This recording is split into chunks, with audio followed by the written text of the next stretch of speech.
Hello, this is Daryl at 10 Foot Truck Good Attitude Services. Hope everyone's doing great today. It's a beautiful day. It's in the 70s, sunny out. Just got back from a moving labor job, so the truck was not required. And I really like those kind of jobs because I just take my dollies and go in the car. I don't have to bring out the truck. Saves me gas money, and yeah, it's a good way to make some money. And actually, that customer, I had done a junk removal job 6 weeks ago. I did a removal job for them, and they were moving, and they called me last minute because they were going to have movers. They rented a truck, and they were going to have movers or help some people help them tomorrow or today, and they called me last night. Those people had to cancel. So I said, sure. And that's a good thing to do when, especially a customer that you've worked for before, repeat customer. You know, if you have the time, go out and help them because they really respect that and it really helps them out. It's really hard to find movers in my area or in any area. A lot of times they, in my experience, they just don't show up or they they flake on. I've had a lot of jobs just in the last month. I think I've had four jobs that were because the movers canceled or didn't show up. So I'll go ahead and do it. And if I say I'm going to do the job, I'll be there and I'll do the job. I don't cancel unless it's an emergency, and I don't call last minute unless it's an emergency. I will, if I book the job, I'll be there. So yeah, I've been doing quite a few moving jobs and moving labor jobs, which doesn't require a truck.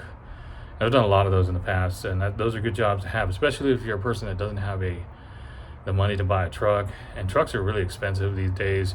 I'm fortunate to have this truck. I've had it for going on 8 years. I bought it used at a U-Haul for a very reasonable price for the amount of miles it had on it. It only had 100,000. I got it for $8,000. Of course, I had to put money into it, but it's a valuable tool. But I look in today's markets, and that's one of my things I like to check, because I was thinking about getting a pickup truck just for doing junk hauling and having it as an extra vehicle. And even the old ones, I look at some of these older, really old, and I like old trucks. I like the way they look. I think they're cool, but the prices are up there. Like $3,000 and $4,000.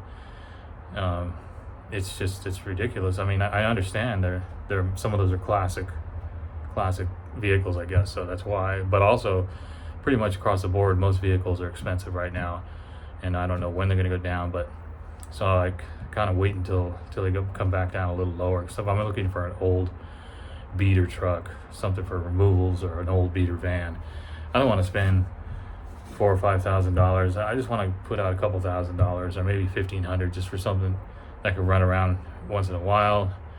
I'm not going to drive long distance with it, but just for local stuff.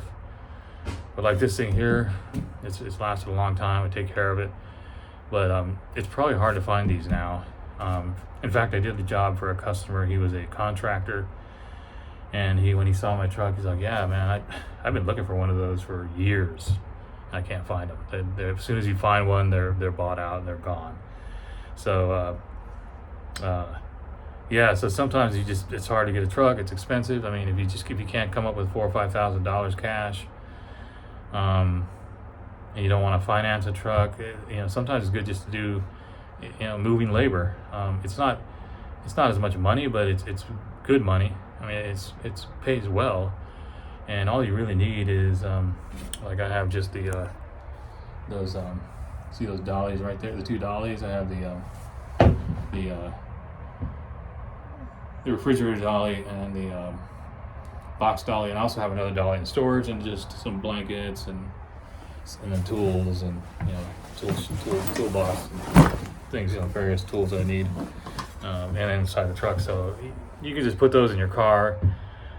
Sometimes the customer, especially if they're renting the truck, they may already have the blankets, but I have them in case they don't. And as far as dollies, sometimes if they're renting U-Haul and they want you to go out there and just help load, they may already have dollies. but I try to make it easier for me on every moving labor job. I bring all the dollies, I bring blankets, I bring tie downs, I bring everything that I use in a truck. I just put it in the car, just because, and I even bring my hand tools. And like today, we need to take apart some stuff, and I use my drill. So, just having all that makes it easier if you need to take a door off or take something apart. So I try to bring all that. But if you don't have that, you can still do those jobs. You can, like when I first started doing moving labor, quite a while ago, I didn't have anything. I didn't have dollies. I didn't have blankets or moving pads. I didn't have tools, any hand tools. I didn't even have gloves. All I had was just a car. And so I would just show up and and I knew how to move furniture correctly because I'd worked for a professional moving company for several years, off and on. And that's a good thing too. If you want to get into moving labor, sometimes it's good to go work for work for like a bigger moving company, just to kind of get in the practice of how they do things, so you don't injure yourself. Because when you know how to lift things properly, it's a lot. When you learn how to do things correctly, and you're trained to do them, it makes it safer. So you won't injure. I mean, there's always injuries that are going to happen when you're doing this kind of work. I mean, over the years, I've had knee injury. I had a foot injury. I even fell on my head one time. I had to have stitches. I just recently pulled my rib, but that's better. I pulled every kind of muscle you can think of, because it's a physical job. So that's another thing I have. You want medical insurance, because it's a risky. It's when you're doing that kind of work, you can get injured because you're lifting heavy things, going upstairs and stuff. So just got to be careful. Take your time, but it's a good way to make money and get customers and do it on your own and have your own service. Of course, you can also work for a company, but when you do it on your own, you can make your own prices and you're gonna make a little more money. So I recommend it if you're into if you like doing physical work, which I enjoy. So I'm doing those and did some removals. And looking at like 3 or 4 removals that are coming up this week. I just don't know if I can do them. I could have done another job after this job, but the first job went on a little longer. I was supposed to do like 3 jobs today, but the first one I just didn't hear back from. The second one, it was the last minute, so I went ahead and they're a repeat customer, so I definitely was going to do that job. And then the third one, the guy sounded pretty cool. I just kept in contact with him because I wasn't sure what time I was going to be done, and it was quite a distance from here, so I didn't want to go out there too late. And it started getting later and later, and so I just contacted him and told him I couldn't do it, and he appreciated me contacting him, letting him know. So maybe he'll be needing help later this week. There's a couple of the jobs that I supposedly booked. They're supposedly booked on this weekend, but sometimes you just don't hear from them. Sometimes they find other ways of getting the stuff moved or removed. But I'm not going to worry about it. October, the weather's still supposed to be really nice. Like this whole week's going to be in the 70s, so it's a perfect time to work. Like today, you're doing moving labor. You don't want to be working I'd rather be working in a cooler environment. And so it's just perfect weather for that kind of job. So I appreciate that. I think the customer really appreciated me showing up there last minute. They really do. When you show up, if someone calls you, especially a repeat customer that you work with, because you know who they are, if you have the time, definitely show up, because they really appreciate the help, because it really helps them. It's stressful enough having to move and get out of the house. They had to be out of there, and they were moving to another place, to go out and try to find other movers, and it could delay the whole thing. It just cause a bunch of stress.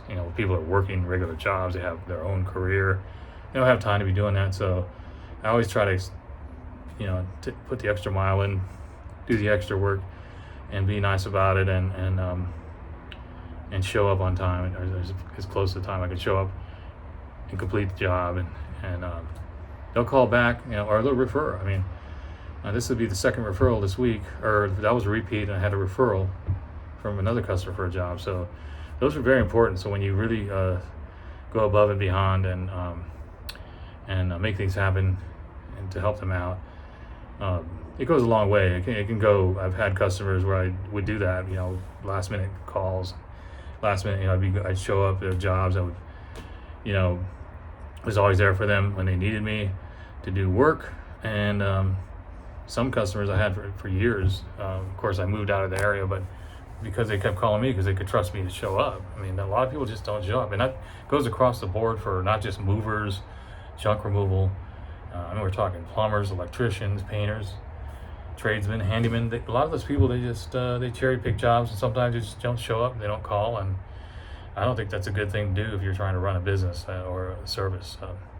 I always try to show up or make sure that I'm going to help them out, because it can be can cause too many problems when can you imagine you have to get out of the place and you're that day and you got everything planned and all the stuff set up, and then they just don't show up, and it's not good. So I always try to show up unless it's an emergency, and try not to cancel any jobs. It's a good word of advice. Anyway, the sunset's looking really nice out there. The colors, it's getting darker earlier, but it's cooler at night, so it's easier to sleep when it's cooler. And I really, really enjoy this kind of weather, so I'm going to savor this weather for the next week or two. Because what happens here is that it's going to be beautiful weather all the way up until, at least what I'm looking at from the Weather Channel, at least this whole week, and I don't know if even next week. But when it gets to November, it's kind of hit or miss. You can start getting really cold at night, and even in November we get snow. So I'm going to enjoy this month for what it's got. Nice weather, perfect weather actually. Anyway, I hope all you guys are doing great out there and being prosperous and enjoying your life and getting a lot of work and all that. This is Good Attitudes Services 10-Foot Trucks signing out.